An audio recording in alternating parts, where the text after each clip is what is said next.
존 구디너프, 스탠리 위팅엄, 요시노 아키라 이 세 과학자의 공통점은 평생 연구해온 분야가 리튬 이온 전지라는 점입니다. 그리고 이걸로 작년 노벨 화학상을 탔고요. 이 사람들이 없었다면 휴대기기, 노트북, 전기차 등에 들어가는 전지도 세상에 존재하지 않았을 거라며 They created a rechargeable world 라고 말한 건 두고두고 화제가 됐죠. 이 충전 가능한 세상에 다시 한번 불을 지핀 건 테슬라입니다.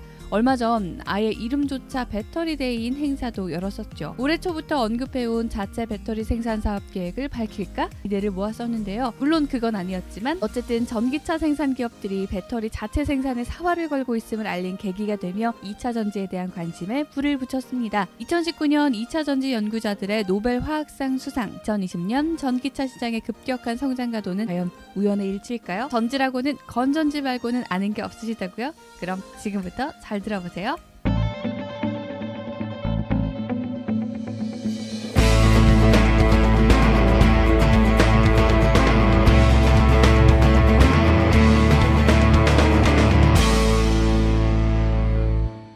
지금까지 전지는 크게 1차 전지와 2차 전지로 구분되어 왔습니다. 1차 전지는 쉽게 말해 한번 사용하고 나면 재사용이 불가능한 배터리를 말합니다. 1800년 이탈리아의 알렉산드로 볼타가 만든 볼타 전지가 최초로 알려져 있죠.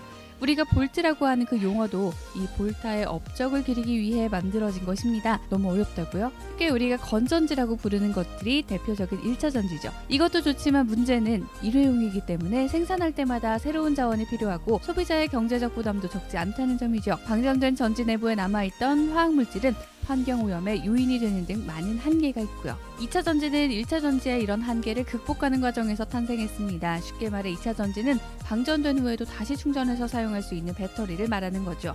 원리는 이렇습니다. 리튬이온이 양극재와 음극재 사이 전해질을 타고 이동하면서 전기가 발생하는 건데요. 쉽게 말해 충전은 양극에서 음극으로, 방전은 음극에서 양극으로 이동할 때 일어납니다. 다소 복잡해 보이는데 탄생한 지 얼마 안 됐을 것 같지만 최초의 2차 전지는 프랑스의 플랑테가 1859년 발명한 납축전지로 알려져 있습니다.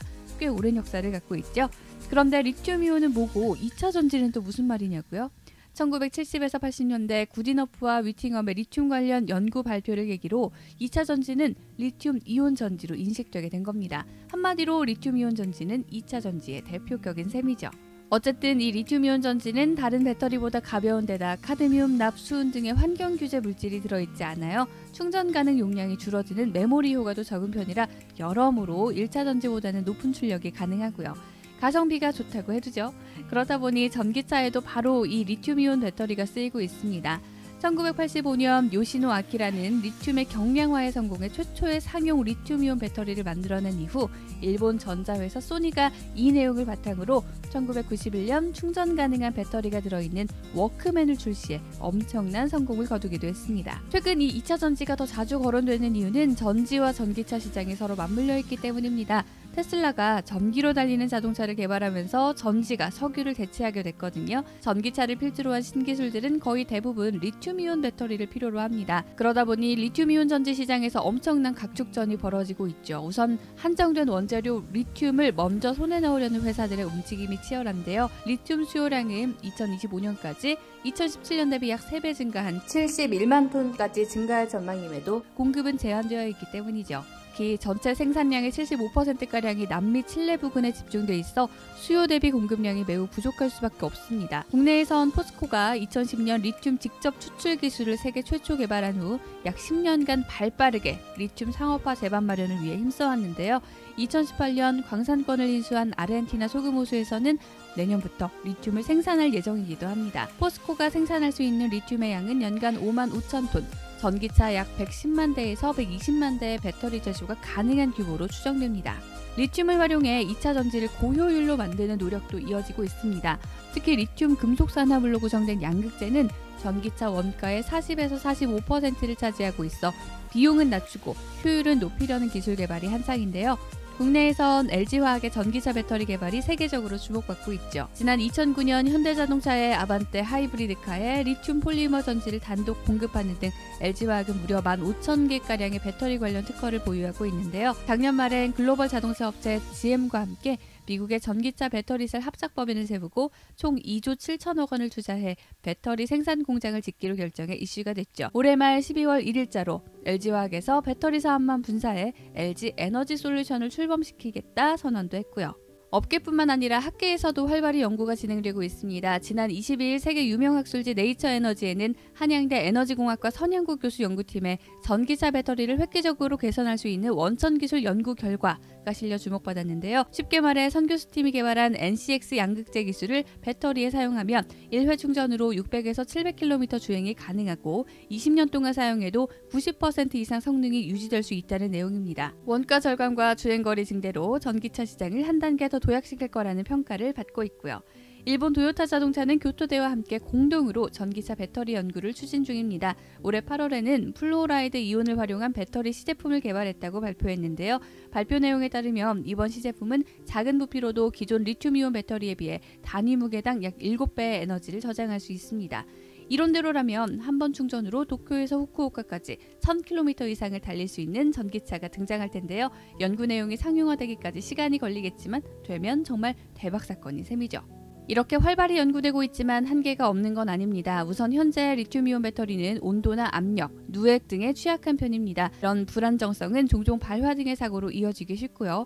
결과적으로 안정성을 높이기 위한 부품이나 장치들이 반드시 필요해지는데요. 이런 부품들은 배터리 부피를 효율적으로 사용하는 데 지장을 주기 때문이죠. 차세대 배터리 기술을 위해 대두된 자원 가운데 하나가 바로 소금, 나트륨 전지입니다. 나트륨은 리튬과 비슷한 성질을 가지고 있지만 지구상의 어느 곳에서나 생산할 수 있다는 장점이 있죠. 물론 무겁고 전압이 낮은 부분을 보완해야 하겠지만 차세대 자원으로 거론된 만큼 가능성도 엿보입니다. 특히 작년 6월에는 카이스트 신소재공학과 육종민 교수 연구팀이 용량과 수명이 늘어난 나트륨 이온 전지를 개발해 세계 학술지 사이언스 유어로 표지 논문에 실리기도 했습니다. 삼성 SDI의 경우 최근 전고체 배터리 개발에 몰두하고 있습니다. 전고체 배터리란 기존의 리튬이온 배터리에 비해 에너지 밀도가 높은 전지, 전해질이 고체인 전지를 말하는데요. 폭발이나 화재의 위험성이 상대적으로 적기 때문에 배터리의 안정성을 키우는 부품 수를 줄일 수 있죠. 확보된 공간은 배터리 자체 용량을 키우는 데 사용할 수 있고요. LG화학의 경우 또 다른 차세대 배터리로 거론되는 리튬황 배터리를 2025년 생산을 목표로 개발 중인데요. 지난 10일에는 리튬황 배터리를 탑재한 무인기로 총 13시간 비행 중 7시간을 일반 항공기가 운행할 수 없는 성층권을 비행하는 데 성공하기도 한 만큼 기술의 진화를 기대해봐야 할 것 같습니다. 카메라, 계산기, 녹음기, 게임기, 타자기, 컴퓨터 등의 전자제품은 이제 스마트폰 속에 다 들어있습니다. 노트북, 전기차, 로봇, 사물 인터넷 등이 발전할수록 저장된 전기 에너지를 휴대하는 기술은 꼭 필요하게 되죠. 아이러니한 점은 이렇게 무한한 가능성과 간편함을 전지 기술이 실현했음에도 정작 보조 배터리는 아직까지 들고 다녀야 한다는 점입니다. 야외에서 오랜 시간 노트북을 사용하기 위해서도 역시 어댑터 챙겨야 하고요. 전지를 위한 전지가 필요한 상황을 늘 고려해야 한다는 숙제가 남아있으니 전지 기술이 가야 할 길은 아직 풀어야 할 숙제가 있어 보이는데요. 이제 겨우 무선으로 보조 배터리를 충전하는 기술까지는 왔다고 하네요. 전기차를 원격으로 충전할 수 있는 날 과연 올 수 있을까요? 2차 전지를 넘어 3차 전지, 4차 전지가 등장할 그날이 올지 기대됩니다.